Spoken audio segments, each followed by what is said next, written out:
आणि यानंतर आता बातमी आहे राज ठाकरेंची। दिल्लीमध्ये 2 गुजराती बसलेत म्हणून तुम्ही काहीही करू शकता का असं म्हणत राज ठाकरेंनी त्यांना भेटायला आलेल्या जैनांच्या शिष्टमंडळाला सुनावलंय। राजकीय पक्षांच्या नादी लागून आमच्याशी वाद घालू नका असा इशारा वजा सल्लाही राज ठाकरेंनी यावेळी दिलाय। मुंबईतल्या मालाड परिसरातील जैन समाजाच्या शिष्टमंडळानं मनसे अध्यक्ष राज ठाकरेंची शिवतीर्थ या त्यांच्या निवासस्थानी भेट घेतली।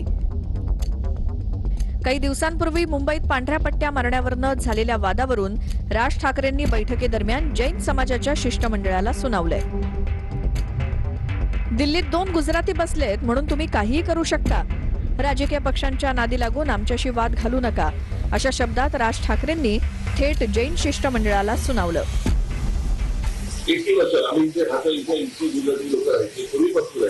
आताच कसं सुरू झालं गेल्या 10-12 वर्षात काही समाजाला काय वाटलं की वरती गुजराती बसले म्हणजे आम्ही वाटत केलं असं थोडी होतं। तुम्ही राजकीय पक्षांच्या नादी लागून आमच्यावरती येऊ नका, कळलं का?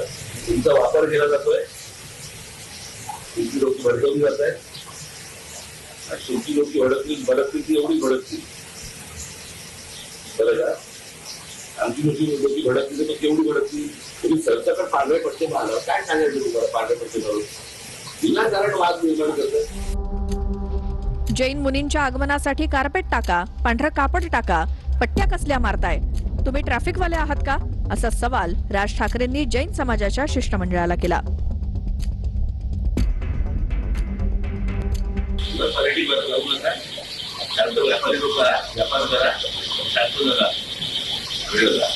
धर्म आहे, धर्मासाठी काम करायला कोण नाही म्हणले तुम्हाला एवढं तरी सांगतो। तुमच्या समाजातल्या लोकांना तुम्ही समजून सांगा, तुमच्याकडे तुमचं काय तुमच्या सोसायटीमध्ये कोणी मुली येणार असतील तुमचे, कार्पेट टाका, येऊन ते लेटी काढून टाका,